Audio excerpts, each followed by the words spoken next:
Hello everyone, my name's Troy, and today we'll be building this cardboard king that you see on the screen with a blinking eye mechanism. The blinking eye mechanism is 3D printed, so you'll need access to a 3D printer if you want to implement that. These are your patterns right here. 15.5 inches wide will get you the crown, get you the right size there, so blow yours up to that. The face right here is 10.25 inches, which would get all the rest of your features to proper scale should you blow it up to that. Below that, you will see the half round mouth plate, which we will make in triplicate because I'm not using super thick cardboard. Beside that, you'll see the ear. The triangle shape right there is the nose, which is cut out of a paper towel cardboard tube. If you cut that piece of paper out, wrap it around, you'll be able to trace it out and get the exact shape.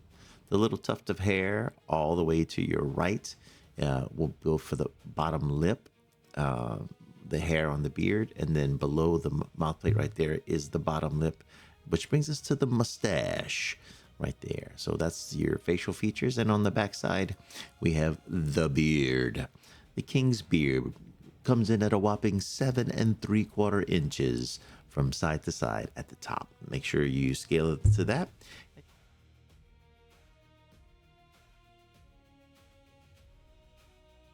This right here, if you do not have one of these and you do own a 3D printer, this deburring tool is amazing. You need to get one of those. I'll try to have a link for an affiliate link in the description below. That is the trigger made to pull the eyelids down. I'm installing some little eyelets at the top, which holds the elastic, the little piece of black fabric you see underneath my hand there. And that is the return, so that when we pull the blinking mechanism down, that elastic returns it back to its neutral position. In case your 3D printer has a little trouble with printing holes, you can use your drill and widen that hole right there to make sure that your elastic fits through. We'll assemble this unit. We will be using super glue. On the back of the lid is a square indentation that fits right in, that we will glue it in place.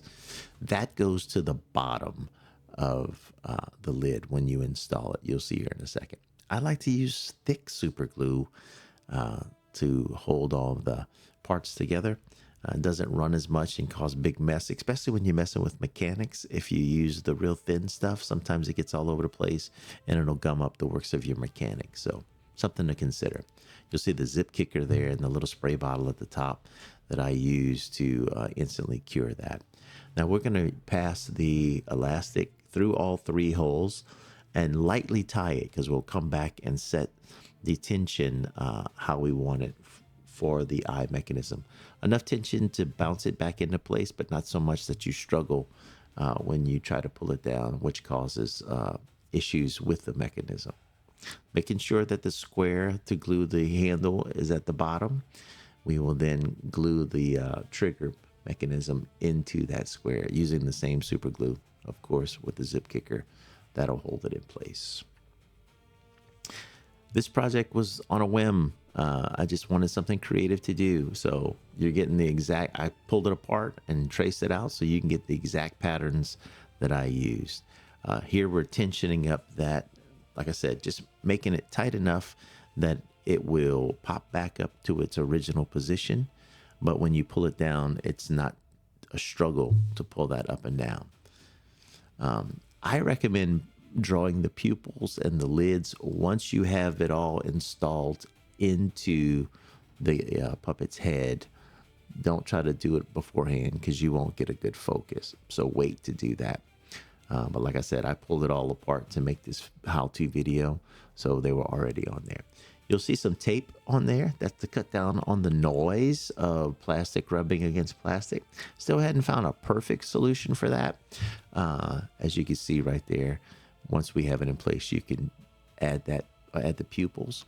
But yeah, so you can print in different directions. You'll see the thin ply right here to cut down on the noise, but the thin plywood cardboard, I just used the bottles, water bottle boxes that they come in, a case of water bottles, and cut those out. So we'll be gluing, hot gluing these pieces together, was my glue of choice. things you want to be careful of when putting the mechanism in the face, is to make sure that the bottom of the eyes goes past the bottom of your circles that you cut out for the eyes. I measured this out. On mine, it was 4 inches. Yours may be different. Don't try to make it an exact science compared to mine, because it just will not be. You're going to have to use some artistic license and create your own, make it fit. Like I said, the main things that you want to do is make sure that your eyes cover the whole hole and that your lids do not protrude down into the eye in its neutral position. So you want that to extend past the eye, and you want to make sure that the whites of the eyes goes past the bottom of the hole. If you do that, you'll be in good shape. And then you'll be able to glue your mouth plate in right underneath it to add some strength and for something for you to hold on to as you operate the puppet. This puppet does not have a moving mouth. This was just meant to, actually, like I said, it was just an art project that I was doing. Sometimes I think as creatives, we get caught in doing things a perfect way, or if you're like me, you become a victim to the pre-planning and just, having to have it perfect before you build it. Well, to try to break myself out of that, I dive into a project on occasion and just have fun with it. And usually that's some of my best work, just throwing caution to the wind, having fun, just making something that just pops in my head and going with it. And that's what this project was. I wasn't even planning on posting it. I posted it on socials, and people really liked it. And so I said, well, let's show everybody how we did it. So pull it apart, and this is what you have now. So gluing the mouth plate in, like I said, we put it in triplicate as far as making that cardboard stiffer. So you could either use stiff cardboard to do that, or like I just did, just glue 3 pieces together, 3-ply, and added that in for stability, something to grab onto as we operate it. Just a knife half round for the face right there. Leaves for your middle finger or ring finger to move the eye mechanism. It should move easy enough that you could just one finger gently just pull it down and it'll close nice and easy. And then bounce back to its neutral position because of that elastic. You could use a hair tie. You could use elastic. Anything you want to make that return. So we'll start assembling the facial features on here. Pretty straightforward. The beard, I glued the beard where it would protrude forward. So I kind of glued it at an angle when you go to bend it. If you line up the top of the sideburns with the top of the head, it should cause it to protrude. You don't want it to lay flat. You want it to have an angle so it protrudes off the face, giving the face dimension. And you'll see we'll do that with a lot of the facial features. As you can see right here, it's at an angle and it gives the face dimension when you look at it. So it's just stacking parts with some we put spacers in between, some we just do it at angles where it just pops off of the face more. The ears, if you know anything about anatomy, the top of the ears and the top of the eyes kind of line up. So, but you can make it your own. You can make it a cartoon character. You can make it realistic. This one falls somewhere in a weird place, but so yeah, you can. I just hot glue those on. One trick is I look from behind to make sure that they line up and they are symmetrical as far as height from top to bottom. Sometimes from the front that gets thrown off a little bit, but sometimes when you look from the back side, a little trick that I've found, you get to see if they're even or not. And the top to make sure that the angle works. Here's that nose from the paper towel holder tube that we cut out. If you do not have a pair of scissors like that specifically made for cutting cardboard, that is a great investment should you do a lot with cardboard. You don't need them, but it really is a good investment. You could use razor blades, regular scissors, but regular scissors, man, that hurts the hands. So if I have affiliate links, that'll be in there as well, those scissors. Yeah, just hot gluing on to the face right there.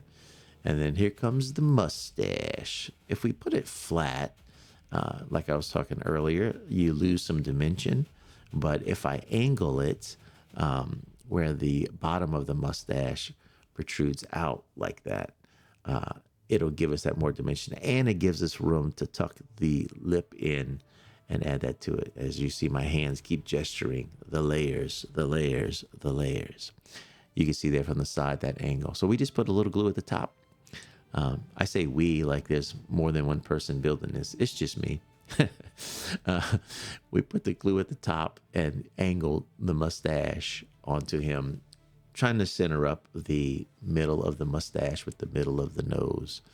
This is the bottom lip. In the bottom lip, I cut a dart, which would give it a little bit of a bulge once it's closed. If you don't know what a dart is, it's basically a triangle. And then when you close the triangle, it forces the cardboard to have a bump in it, a bulge, some roundness to it. So it takes a flat object and gives it some depth and dimension.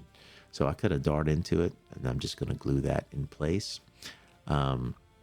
I did not pre-draw this. Once I built the cardboard character, I added all the lines and details. So we'll talk a little bit about that towards the end of the video. But this is that little tuft of hair for the beard that we will actually glue below the bottom lip. But if you can see, I put an extra piece of cardboard right there that I'm going to glue it to, so that that sits off of the beard to add, once again, more dimension. So you could just add that and make that. Now you could add eyebrows on him. You could add eye bags on him if you wanted to give it more dimension.